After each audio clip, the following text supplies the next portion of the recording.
So we're on the last section of chapter 14, and we're talking about evolution. Evolution is not a science. Evolution is more of a religion than a science. We're going to go over what makes science. Is evolution a good science? Is evolution a threat to modern science? And is evolution causing a return to superstition? So let's begin here. Evolution is faith in the theory of evolution. So they're putting their faith that evolution is correct.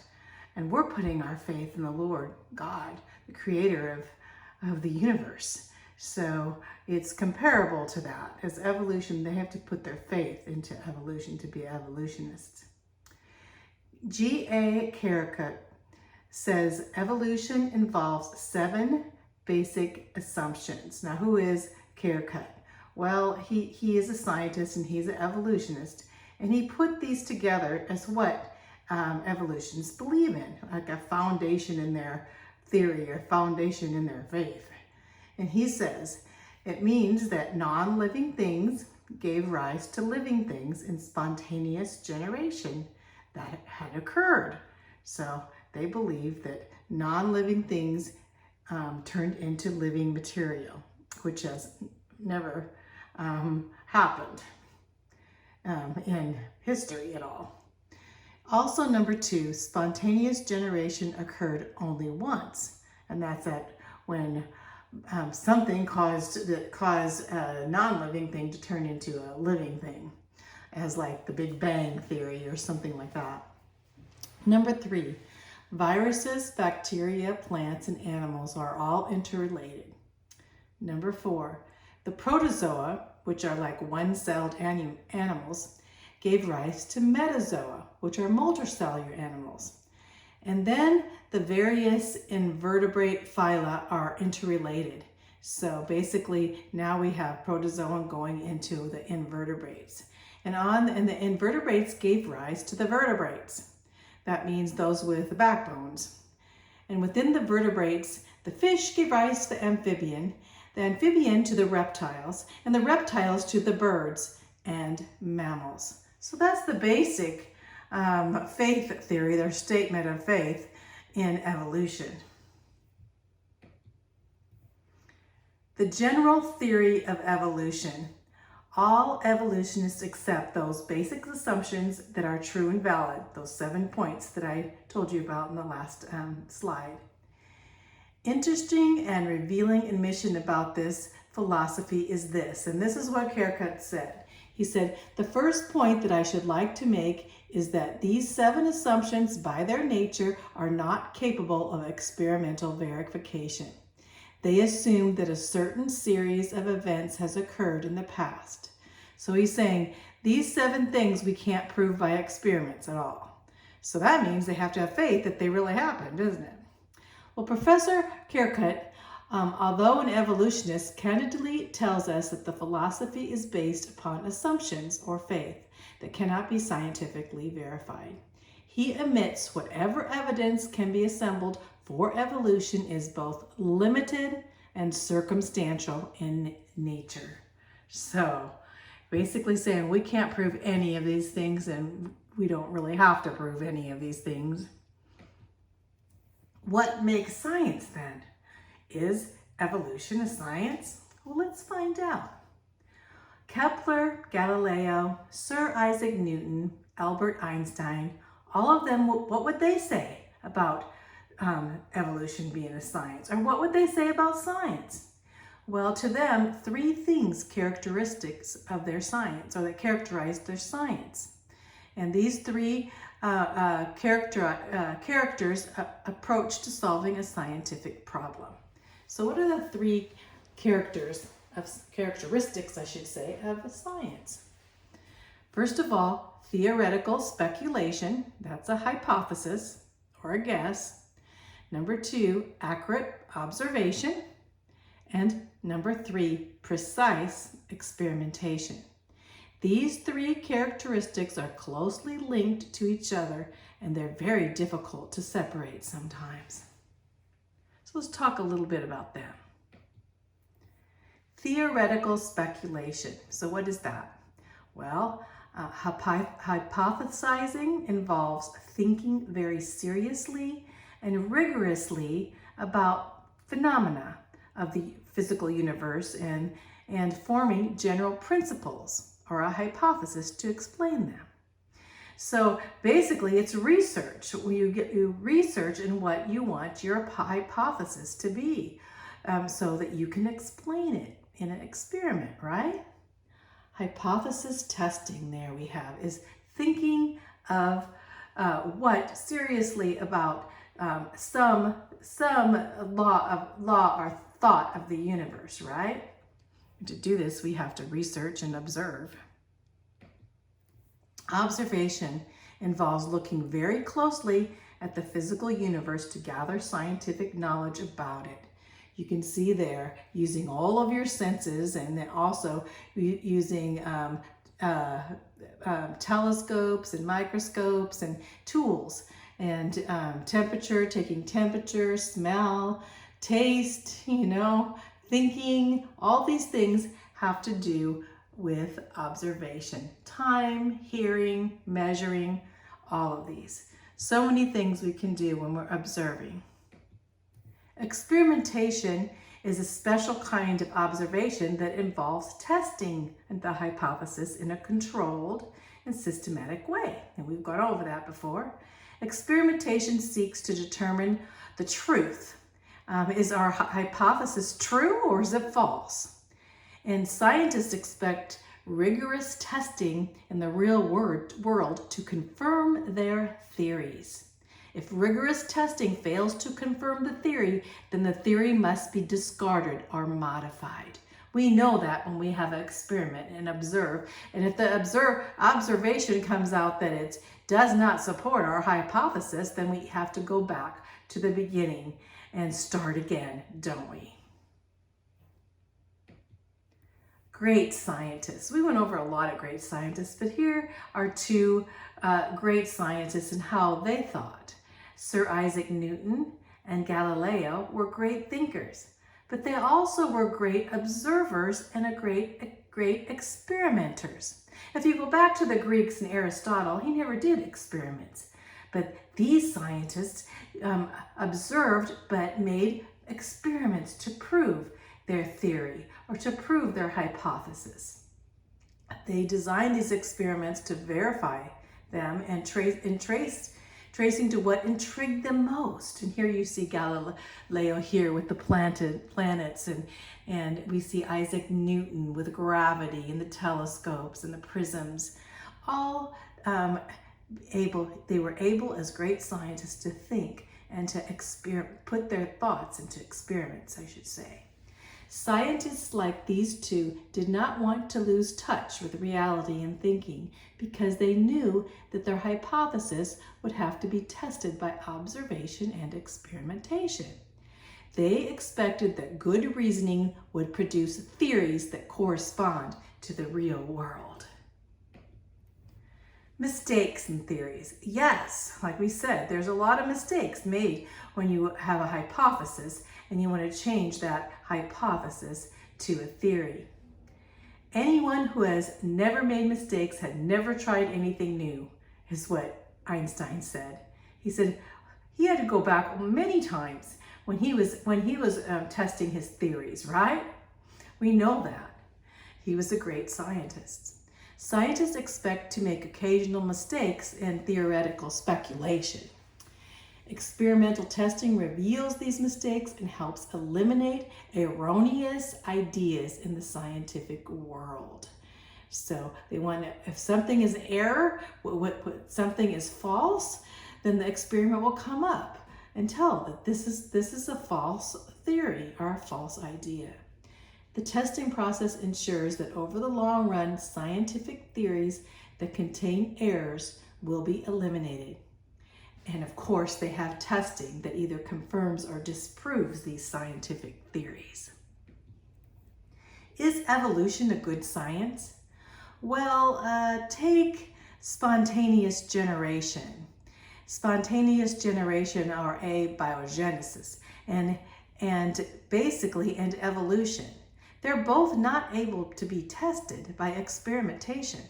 So you can't devise experiments for either one. Well, you can try, but basically they've had to take these theories, spontaneous generation and evolution, by faith. Let's say that. Thus, it may always remain in the realm of philosophy and faith. Only God was present at the creation, so we can't know how things spontaneous came from non-living to living, right? Because God created. And so it's impossible to do an experiment on that.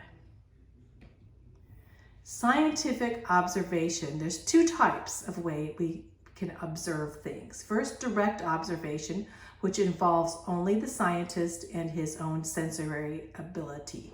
It's look, listening, and feeling. And then there's indirect observation.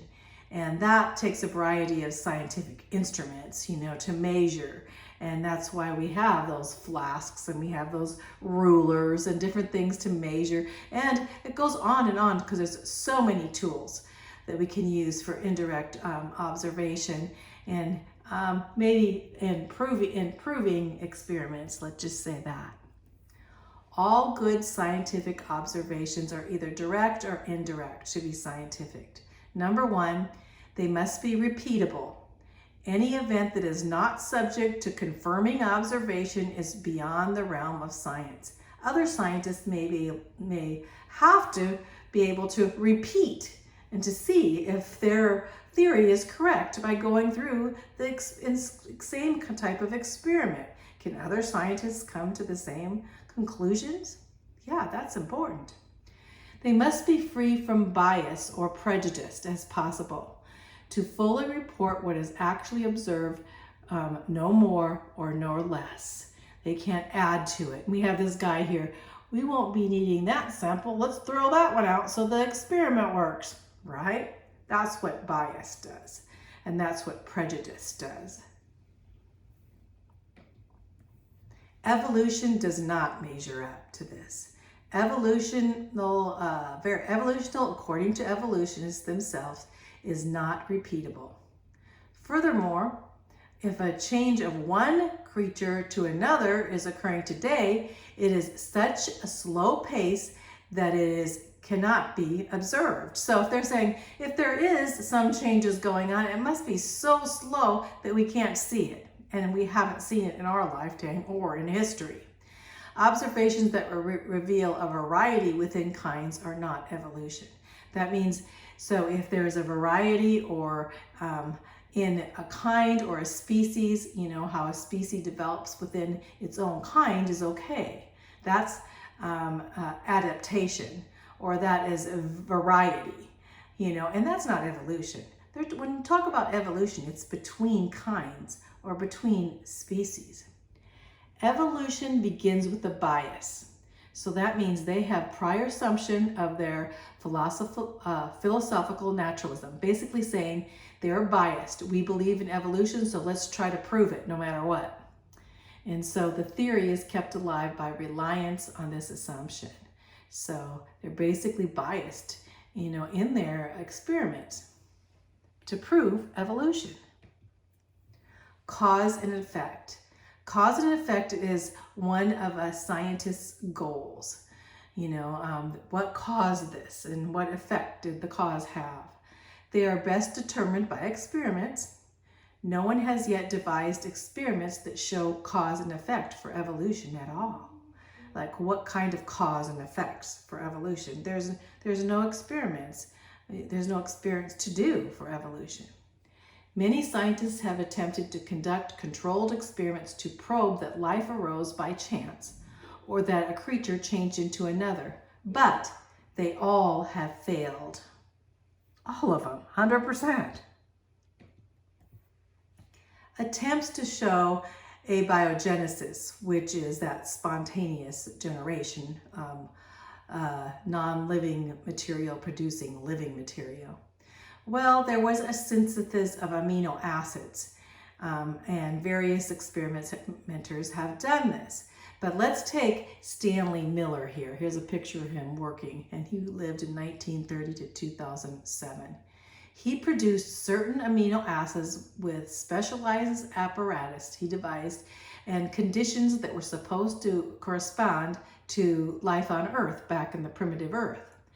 Miller included a trap there to separate the amino acids as soon as it was formed. Otherwise, it would be broken down quickly by the same atmosphere that produced them.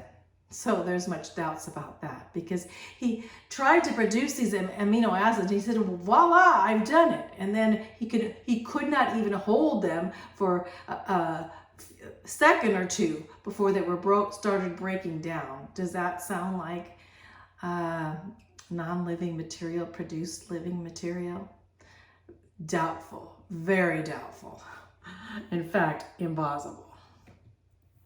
The synthesis of sugars and nucleotides and other molecules. So some scientists have said, yay, we've produced some nucleotides. And several researchers have devised elaborate chemical simulations that use electricity and ultraviolet light to try to produce sugars and nucleotides from other chemicals.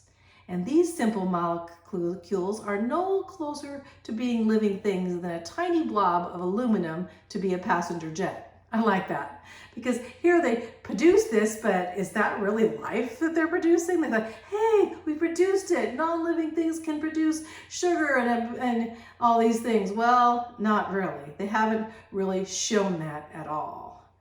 Here down here, we'll be talking about RNA and DNA.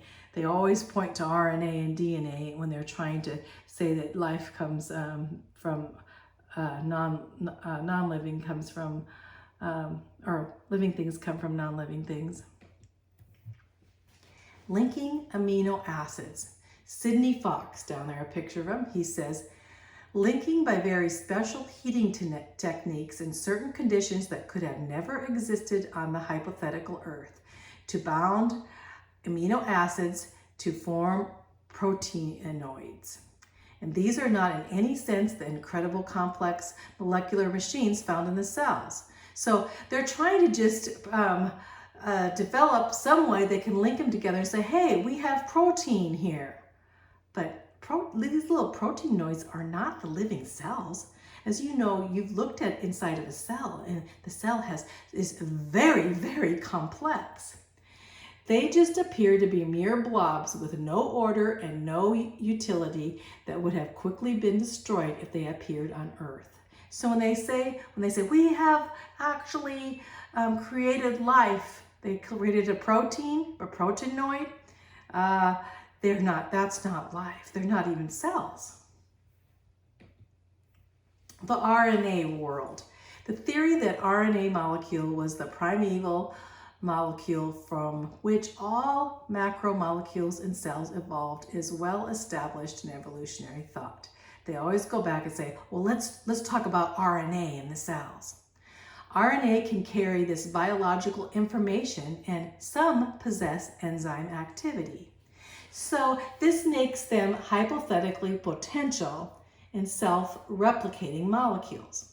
However, the scenario is seriously challenged by the facts that RNA is difficult to synthesize or make and does not replicate easy in the laboratory.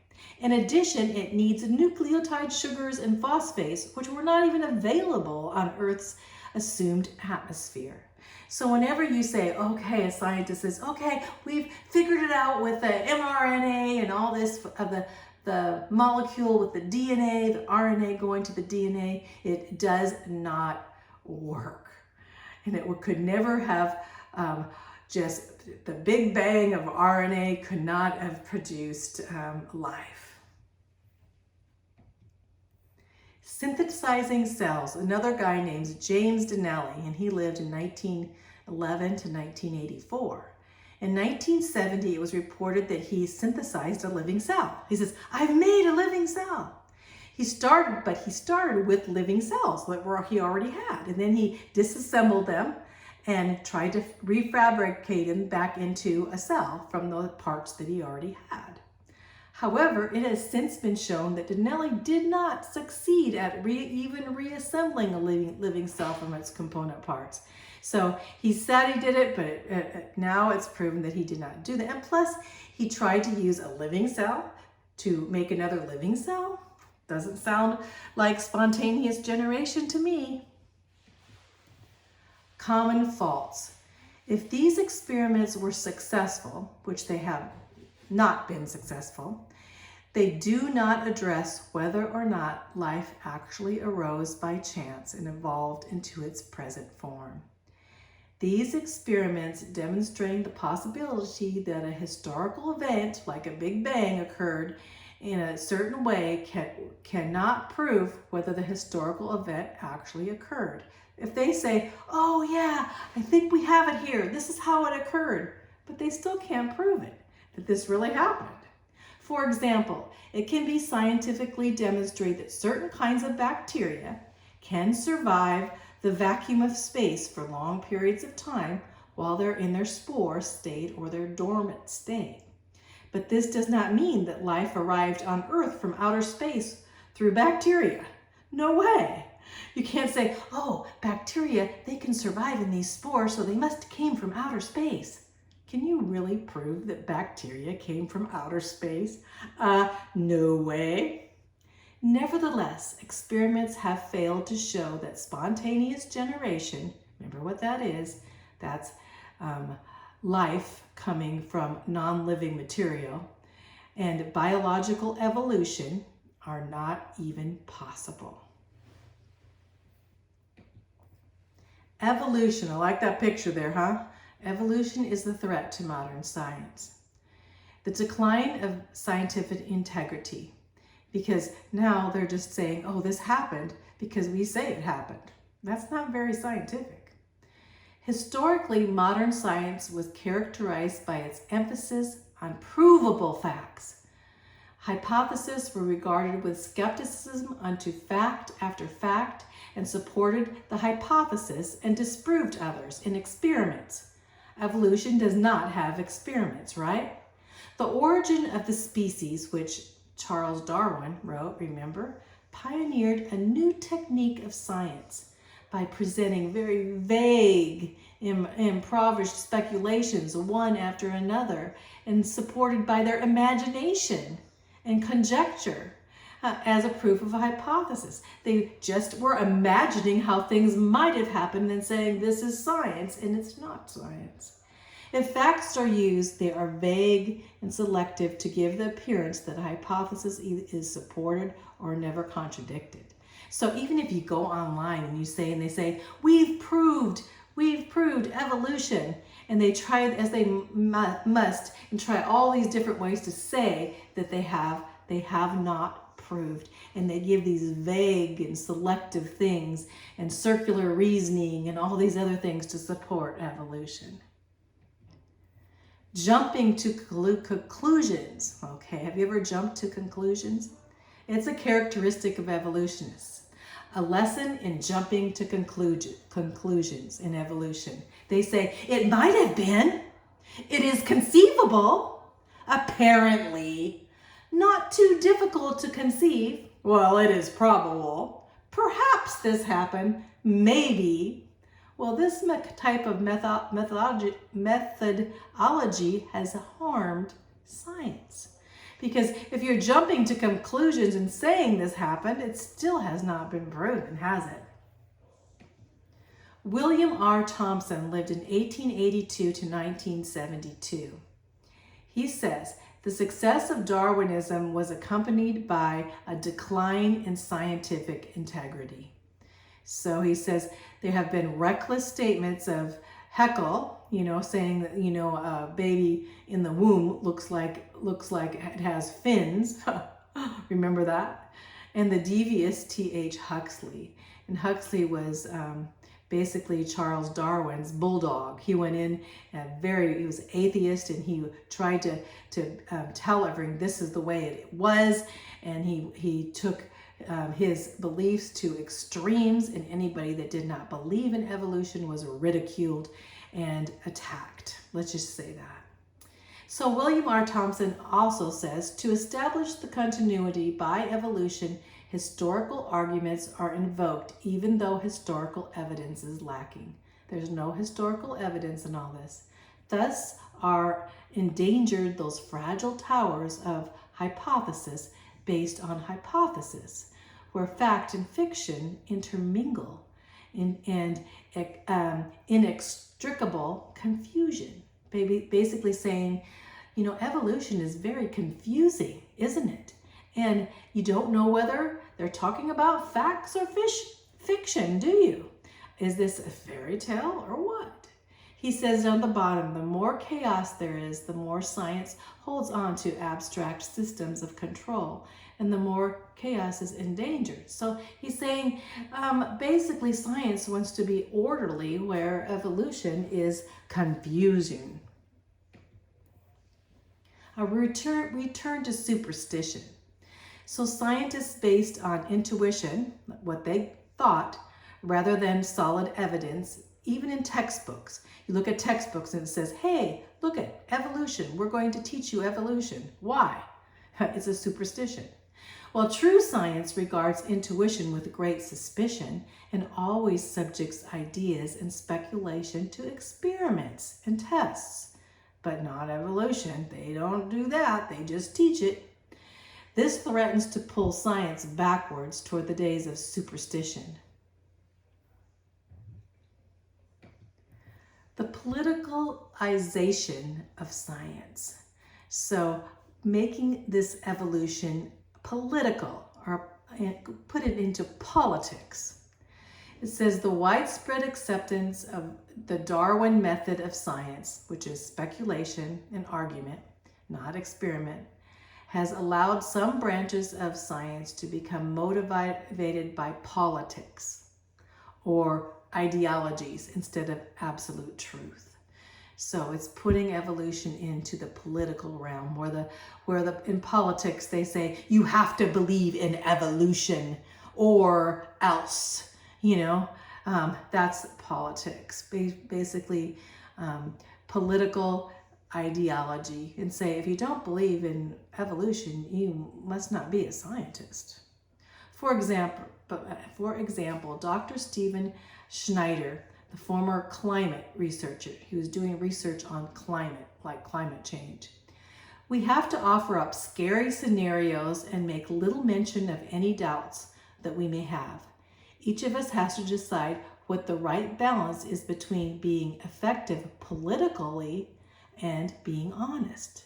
So they're wanting scientists to prove their political mind. And many political scientists are atheists. So basically atheists and agnostics, they want to be able to say, yes, we believe in evolution, even though hasn't been tested. And then all these beliefs, evolution, the politicalization of science, that science becomes political. Acceptance by faith. The weight of evidence is clearly not in favor of evolution. That means evolution does not have evidence. Therefore, an evolutionist cannot honestly claim that the hypothesis of evolution has been scientifically proved. We know that. A person can accept evolution if you choose. If you want to believe in it, go ahead and believe in it. But his decision must be based on faith and saying, my faith is in science, and the faith in science, but not in evolution, because evolution is not scientific. Both special creation, that means God creating the heavens and earth, and evolution are based on faith. It is clear, however, that the facts of modern science agree marvelously with the Bible account. So when you take the Bible through science, science looks exactly as the Bible has said it. The direction in science. So now evolution threatens to destroy science, both by fostering a new scientific method based on ideology and speculation, by insisting that science spends its energies trying to prove evolution. So they insist like, we're gonna gradually, and we'll prove this evolution, but they haven't yet. So the direction in science now goes from scientific truth, and it becomes more dependent on superstitions and politics and ideas of man. And if this happens, man's ability will decline. And so we won't have the cures for diseases. Undiscovered laws of the universe will be unknown and inventions uninvented because we're going back into superstition. Many fields of science are on the course of gradually declining even today. Only a revival in spirit among the great minds of science can turn it around. If this does not come about, the fabric of man's knowledge about the world in which he lives may unravel, leaving mankind in an inescapable tangle of ignorance, the ignorance of God's living creation. So important that we realize that evolution is not a science and that it is a religion. So that's the only thing that's been proven in evolution, is that it's not a science.